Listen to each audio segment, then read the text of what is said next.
infinidad de espumas, no solamente la espuma que hacemos con el jabón cuando estamos bañando, sino el poliuretano, por ejemplo, que forma parte de los colchones. ¿Sí? Son espumas también. Una espuma es esencialmente un polímero, ¿sí? O un en muchos casos, en otros no, pero es una matriz, una estructura que tiene una gran cantidad de gas adentro, esencialmente aire. ¿Sí?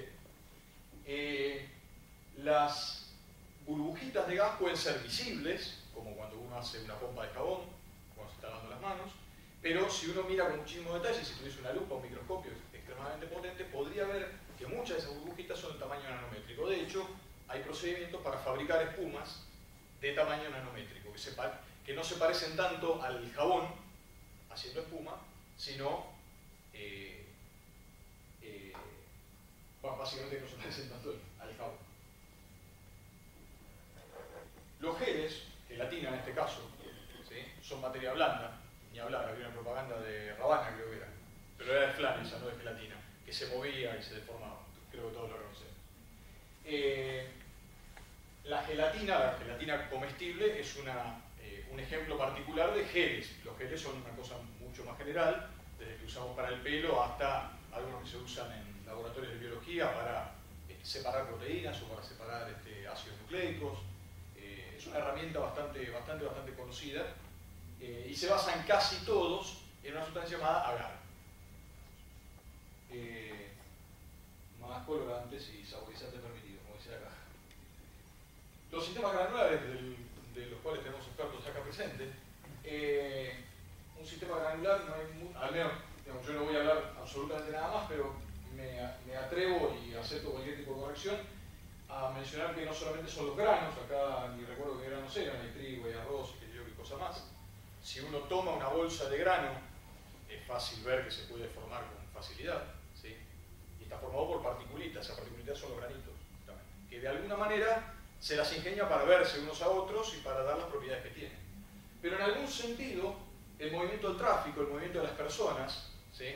Si acaso una alarma de incendio tenemos que salir todos corriendo por la puerta, van a ver que nos comportamos como los granos de un silo tratando de salir todos a la vez por la salida, porque nos vamos a atosigar contra el agua. También se puede, lo que la gente aprende estudiando sistemas granulares, también se puede, seguramente, no soy experto ni remotamente, pero tengo entendido que también se puede aplicar al movimiento del tráfico, al movimiento de personas en la calle. Eso también es materia blanda. Fíjense que, al menos pensando un poquito, a mí me parece bastante loco el tema, ¿no? Estamos hablando desde pequeñas moléculas hasta autos moviéndose en una autopista, ¿sí? Yo no voy a desarrollar este tema, ni mucho menos, básicamente porque muchas de las cosas no las conozco, pero el que haya debajo de eso, ¿sí? Un conocimiento común, ¿sí? Una capacidad más o menos común de describir una cosa y la otra, a mí particularmente es lo que me ha fascinado durante mucho tiempo de la física, de la actividad que hago yo. La capacidad de describir sistemas muy diversos, con esencialmente las mismas herramientas. Bien.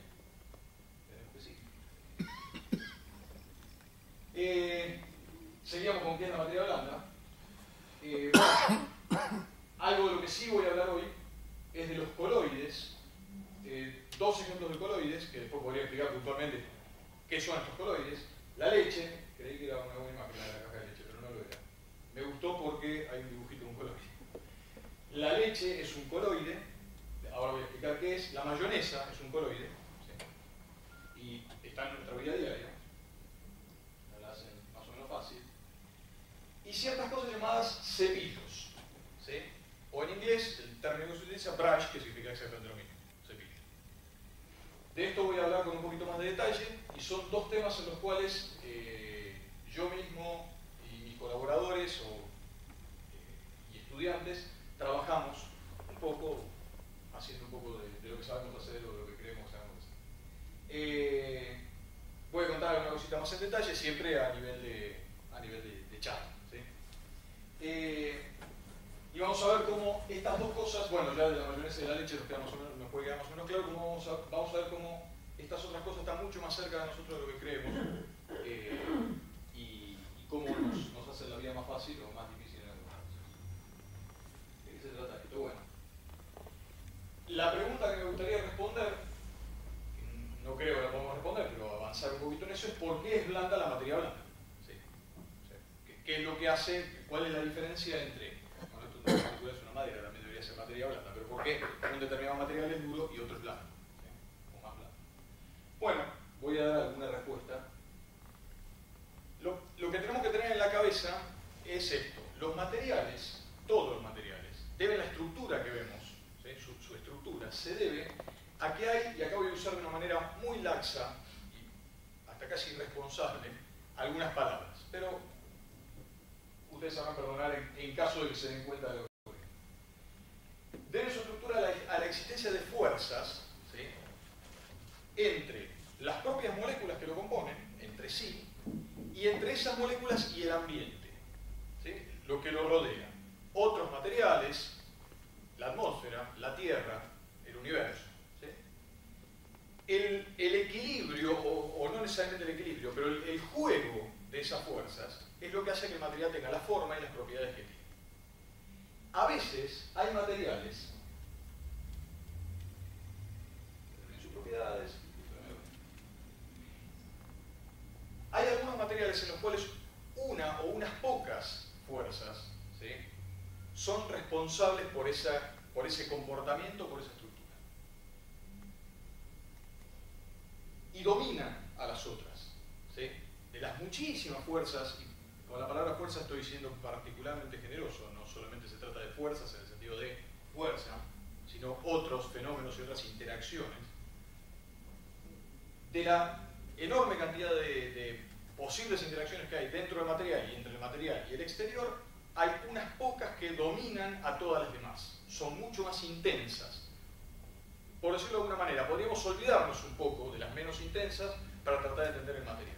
En ese caso, suele ocurrir que los materiales son duros. ¿Sí? Y en los otros, discúlpenme la licencia poética, podríamos hablar de un cierto efecto Martín-Fierro.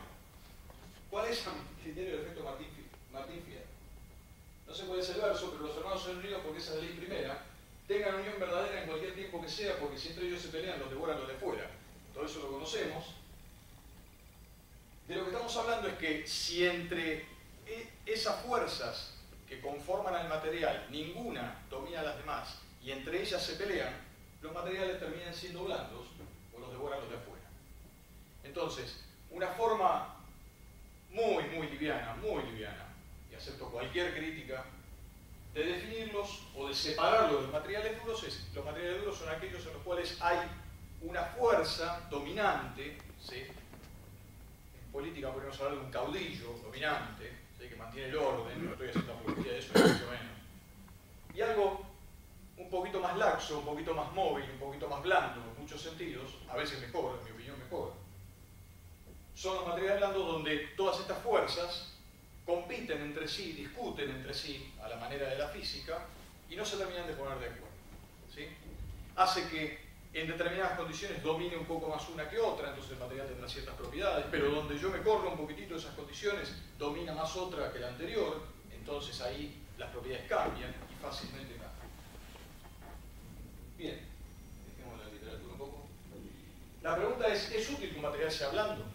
¿Sí? Uno podría preguntarse, bueno, ¿cómo construyo un auto con manteca?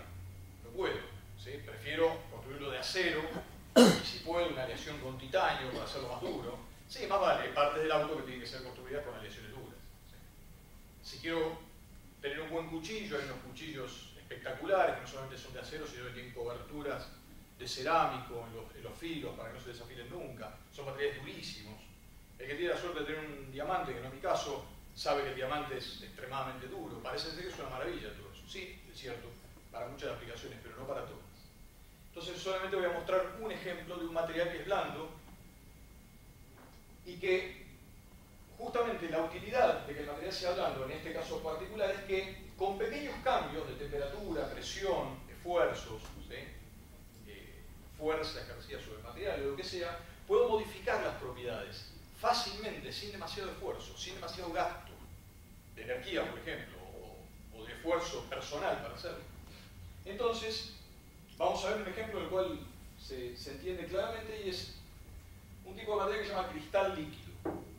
Los cristales líquidos no vamos a entrar mucho en detalle qué son, pero podemos pensarlos como, ¿recuerdan los palitos chinos? ¿Sí? El jueguito ese que uno pone el manojito de palitos, lo suelta, caen todos desparramados y uno tiene que ir sacando de a uno sin mover los demás. ¿Sí? El cristal líquido se puede pensar un poquito como un juego de palitos chinos, donde podamos pensar en que hay dos situaciones diferentes. Los palitos todos en un manojo, o cuando los suelto, los palitos todos caídos y desparramados, mezclados. Acá tengo los palitos chinos. El estado en el cual están todos mezclados y el otro que están más o menos todos orientados. No encontré ninguno que estuviesen parados, ¿sí? Ese fue el problema. No están más o menos todos ordenados en una dirección. Pasar de uno a otro, aún con los palitos chinos, no es muy difícil. ¿Qué tengo que hacer? Tengo los palitos chinos parados y lo único que tengo que hacer es abrir la mano. ¿Sí? Hasta el más vago no se cansa abriendo la mano. ¿Sí? Así que el esfuerzo que uno le pone para pasar de un lado al otro es muy pequeñito. Es un esfuerzo un poco mayor ir sacando los palitos sin moverlos, pero eso es otro tema. ¿Dónde veo los palitos chinos entonces? A ver, ahora hablemos un poco de ciencia de juego. Bueno, un caso particular son un tipo de ventanas que están rellenas, por decirlo de alguna manera, son dos láminas de vidrio y tienen adentro un cristal líquido. El cristal líquido es este tipo de materiales que funcionan un poquito como los palitos chinos, son moléculas alargadas, están formadas por moléculas largas. ¿Sí? O muy largas o muy aplastaditas, como una moneda. Pero son moléculas en las cuales uno dice o es muy larga o es muy petiza. No un punto intermedio. Conectándole dos cables a este material y conectándolo básicamente a una batería, no mucho más que eso, como dice ahí, logro orientar estas moléculas. Entonces, cuando están desorientadas tengo el caso de la derecha, la luz no pasa. ¿Sí? Tengo como una red que evita que la luz pase o que reduce muchísimo la cantidad de luz que pasa. Muchísimo. ¿Sí? Ahora, cuando yo las oriento, una buena parte de la luz pasa a través de esta red, sin obstáculos. ¿Sí? Y como el material es blando, yo pude hacer eso con un esfuerzo mínimo, que es simplemente, básicamente conectar de alguna manera este vidrio, a través de algunos cables, a una batería de auto. O sea que la energía de la cual estamos hablando es muy poquita. La batería de auto no maneja mucha energía. Entonces parece ser que ser blando, en este caso, fue útil. Fue particularmente útil y esta es una aplicación concreta que se puede adquirir en los negocios del ramo, como dicen las propagandas, obviamente a un buen precio. A ver, yo mencioné que iba a hablar puntualmente de dos cosas que conozco un poquito más o con las que trabajo, que son los coloides, que ahora vamos a ver qué son, y los cepillos o brackets. ¿Sí? Hay muchísima gente que trabaja en materia blanda y trabaja en otros temas. ¿Sí? Yo voy a mencionar esto que estoy trabajando, con lo que estoy trabajando. Los coloides son una de las muchas formas de materia blanda y son suspensiones de partículas. ¿Sí? Suspensiones significa, tomo un determinado material, que es son las particulitas, que tienen tamaños entre 1 nanómetro y 1000 nanómetros, un micrón. A eso se le llama fase dispersa, y de alguna manera las pongo dentro de algo que se llama fase continua. ¿Sí? Es como quien agarra los fideos de la sopa, ¿sí? Y cuando el agua está hirviendo, tira los fideos adentro. Los fideos de dalitos, me refiero a las municiones, ¿sí? Para hacer la sopa. En la medida que esos fideos se mantengan dando vuelta en la sopa con el hervor, eso es una especie de coloide. Nada más que en este caso las partículas son muy grandes, como para llamarse coloide. Pero la imagen que uno puede tener es más o menos esa. ¿Sí? La fase continua es el agua, el caldo que se está haciendo, y la fase dispersa, última vez que voy a mencionar estas dos cosas, no se preocupen mucho por los nombres, son los fideos. ¿Sí? Ejemplos de coloides muchísimos. En nuestra vida eso son glóbulos rojos. La sangre es un coloide. Es mucho más complejo que eso. Pero básicamente la sangre es un líquido, el plasma, ¿sí? Que en sí ya es bastante complicado, pero grosso modo es agua. ¿Sí? Y unas partículas que son los glóbulos rojos, la mayor parte son glóbulos rojos, hay un poquito de glóbulos blancos dando vuelta y otras cosas más, que están en suspensión ahí adentro. ¿Sí? Ese coloide no es estable. ¿Sí? Uno de los ensayos que le hacen a uno cuando le sacan sangre es el tiempo de coagulación. ¿Qué es lo que hace el bioquímico para ver el tiempo de coagulación? Mezcla la sangre para asegurarse que esté fluida y la deja. Mide a diferentes tiempos cuánto se fue acumulando de glóbulos rojos abajo, de